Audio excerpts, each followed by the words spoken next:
지금 현재 후보자님에 대해서 국민의힘에 있는 분들도 자진 사퇴해야 한다라는 목소리 나오는 거 들으셨죠? 네, 어떤 생각이 드셨습니까? 네, 참 안타까운 심정입니다. 그럼에도 불구하고 장관 후보자 자리를 고수하는 이유는 뭡니까?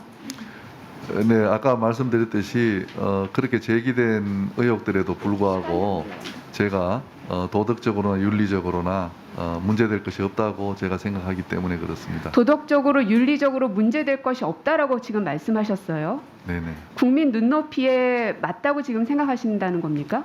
국민의 눈높이에는 제가 부합하지 못한다면은 대단히 국민의 죄송하게 눈높이에 생각합니다. 부합하지 않는데 그게 어떻게 도덕적 윤리적으로 맞다고 말씀하실 수 있죠? 네, 국민과는 무관하게 하실 겁니까? 장관으로서? 시간이 별로 없어서 아들의 그 입시 비리에 대해 의혹에 대해서도 잘 알고 계시죠? 이번 참에 1차 시험은 어떻게 되고 2차 시험은 어떻게 되는지도 잘 알고 계시죠? 네네네. 1차 시험은 출신 대학의 학점, 그다음에 영어 성적, 서류 네. 평가 이렇게 이루어져 있습니다. 네. 맞지요? 네. 그 중에서 학점하고 영어 성적은 뭐 점수니까 그거는 정해져 있는 것이고 네. 서류 평가는 좀 주관적인 생각들이 개입될 수밖에 없는 건 맞죠? 네네. 네. 자, 그런데 18년에는 합격했는데 17년에는 불합격했습니다.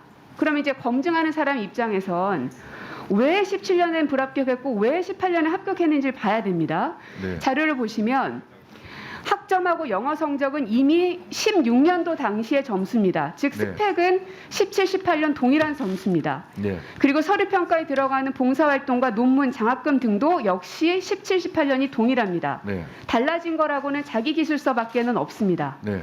그런데 점수 차이를 봤더니 최소 40점 정도 차이가 나더군요. 네. 그러면 2017년에 도대체 어떻게 자기기술서를 썼길래 이렇게 떨어지셨는가 궁금한 건데요. 네. 그 자기기술서 내용이 뭐냐면요. 본인이 가장 힘들었던 경험을 쓰시오. 최근 3년간 읽었던 책 중에서 두 권의 책을 이유를 쓰시오. 이게 자기기술서 내용이거든요. 이것을 너무너무 잘 써서 40점 이상을 획득하셔가지고 아드님이 18년에는 합격을 했거든요. 거기에 대해서 어떤 이유로 40점이나 넘게 점수를 획득해서 합격했는지 설명해 주세요. 그 부분에 대해서는 제가 입학에 관여하지 않았기 때문에 알 수가 없습니다. 그리고 저는 이 이야기는 오늘도 처음 듣는 이야기가 되겠습니다. 의사진행 발언하세요. 의원님. 네. 아까 말씀드린 2017년 아들의 자기기술서 입사 원서, 시험 원서가 저한테 도착을 했습니다. 그래서 여러분께 확인 결과 말씀을 드릴 텐데요. 17년엔 불합격했는데 18년엔 합격했다. 그런데 점수 차이는 최소한 40점 이상이 납니다. 학점, 영어 점수 다 동일합니다. 자기기술서가 다른가 같습니다. 자, 이게 17년 거고 이게 18년 겁니다. 심지어는 오탈자까지도 똑같습니다. 단 한 글자도 다르지 않게 자기기술서가 동일하게 적혀 있는 것이 지금 막 확인이 됐습니다.